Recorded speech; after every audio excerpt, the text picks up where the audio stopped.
শারদীয় দুর্গাপূজার শুভেচ্ছা আপনাদের সবাইকে। আপনারা সুন্দরভাবে আমাদেরকে যে এখানে গ্রহণ করেছেন, আমরা সত্যি কৃতজ্ঞ এবং আমি নিজেকে ভাগ্যবান মনে করছি যে বরগুনা জেলার সবচেয়ে বড় যে পূজা মণ্ডপ, সেখানে আজকে আমাদের পূজার শুরুতে উপস্থিত থাকতে পেরেছি। আজকে আমার সাথে এখানে জেলা প্রশাসক মহোদয়, পুলিশ সুপার এবং নেভি কন্টিনজেন্ট ছাড়াও র্যাব, পুলিশের অন্যান্য ঊর্ধ্বতন কর্মকর্তারা উপস্থিত আছেন। আমার এখানে আসার উদ্দেশ্যই হলো, আপনারা জানেন গত 20 জুলাই থেকে দেশের শান্তি শৃঙ্খলা রক্ষায় সশস্ত্র বাহিনী মাঠে আছে স্থানীয় প্রশাসনকে সহায়তা করার জন্য, এবং আমরা সর্বতভাবে চেষ্টা চালিয়ে যাচ্ছি যাতে শান্তি শৃঙ্খলা বজায় থাকে। এবং আমাদের বাংলাদেশের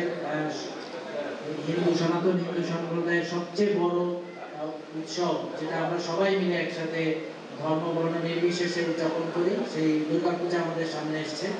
এই সময় যাতে কোনো বিশৃঙ্খলা না সৃষ্টি হয়, আমাদের নৌবাহিনী প্রধান, আমাদের সরকার আমাদেরকে দায়িত্ব দিয়েছেন যে আমরা যাতে সুন্দরভাবে এই পূজাটা উদযাপনে সহায়তা করি, সেই উদ্দেশ্যেই আমার এখানে আসা।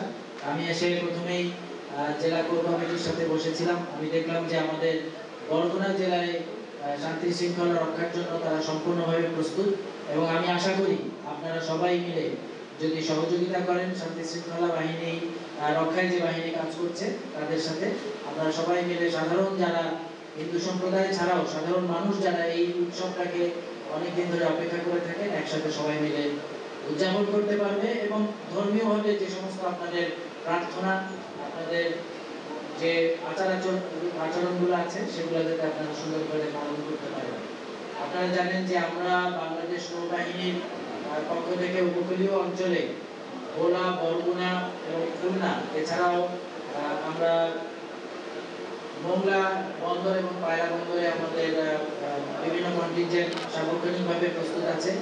শুধুমাত্র পূজা উদযাপনই নয়, আপনাদের যে কোনো সমস্যায় আপনারা অন্যান্য যে বাহিনীগুলো আছে, পুলিশ, র্যাব এবং আনসার, তাদের সাথে মিলে কোস্টগার্ড, আমরা সবসময় পাশে আছি। আপনারা যদি কোনো সমস্যায় পড়েন, আমাদের কাছে আসলে আমরা সেটা সমাধানের চেষ্টা করব একসাথে সবাই মিলে। এবং আপনারা জানেন বরগুনায় এই পর্যন্ত শান্তি শৃঙ্খলার অবস্থা অত্যন্ত ভালো, এবং এখানে এমন কোনো অরাজকতার সৃষ্টি হয়নি 5ই আগস্টের পরে।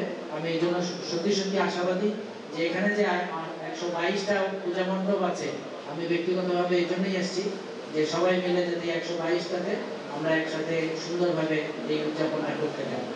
আপনাদের সবাইকে আবার শুভেচ্ছা। আমি আশা করি যে আপনারা সবাই মিলে একসাথে উদযাপন করেন। আবারও কৃতজ্ঞতা সুন্দরভাবে আমাকে এখানে আমন্ত্রণ জানানোর জন্য এবং আমাকে বরণ করে নেওয়ার জন্য। সবাইকে ধন্যবাদ।